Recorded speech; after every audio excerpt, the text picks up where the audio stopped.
Hi everyone, I will be discussing today the importance of having a clear understanding of academic regulations, best practices, and resources to formulate a plan for future success as an educator.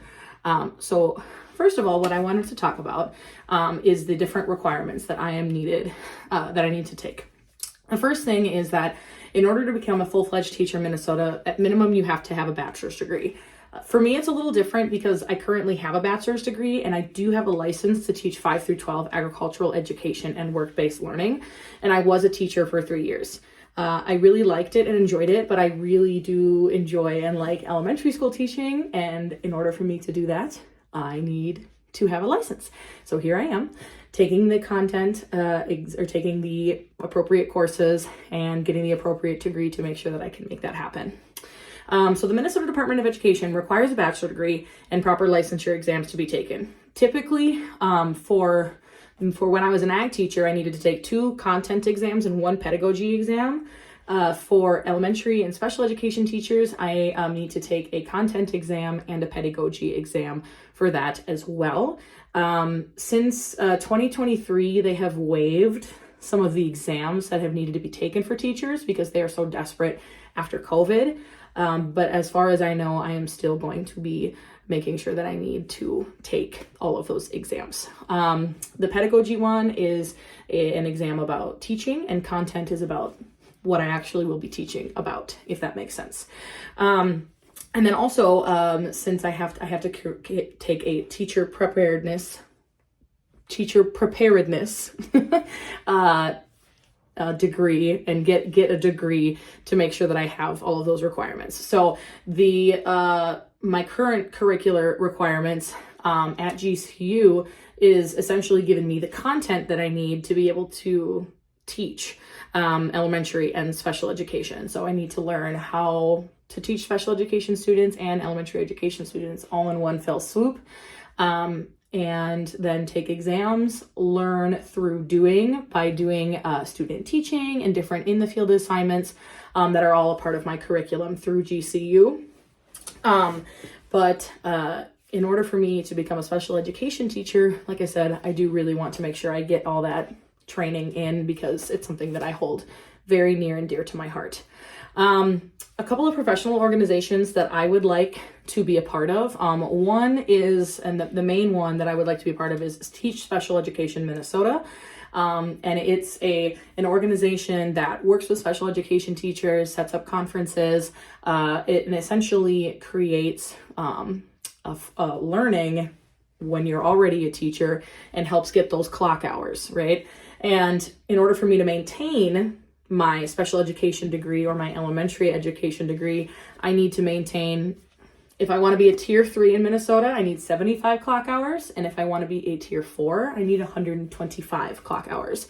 And then all of those, within those requirements, within the clock hours, I need to create very specific, I need to get very specific, classes / professional learning that I need to do. The first one is positive behavioral intervention strategies. So I need to take a class and get, I believe it's 8 hours for that one. Reading preparedness. So I need to make sure that I take a class on how to better prepare students for reading. Key warning signs for early onset mental illness in children and adolescents. Suicide prevention. English learners, and American Indian history and culture, and finally cultural competency. When I was a teacher before, I actually had to take a lot of these classes, so I'm very familiar with many of the ones that we have to take because they're the ones that Minnesota requires teachers to get when they renew their license.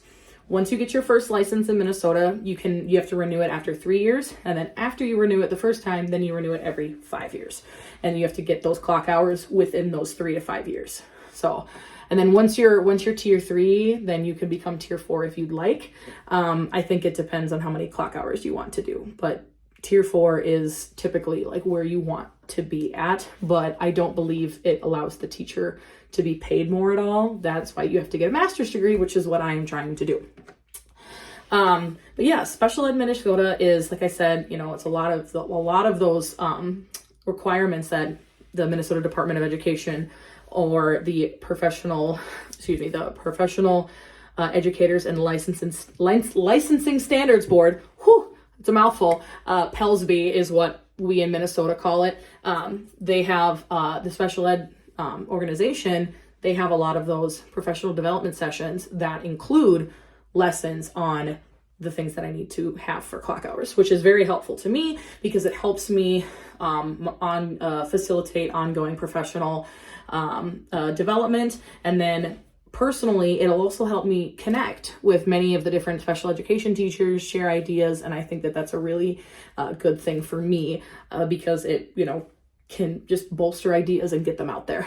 And then finally, the two really big goals that I have for myself. Number one, I was just in Mexico and I forgot how much I enjoyed speaking Spanish, and I'm halfway decent at it, but I'm not fluent by any means. And I would like to speak fluent Spanish because I believe I probably will end up near the Twin Cities somewhere. And I would like to know how to speak the language that a lot of my students would speak.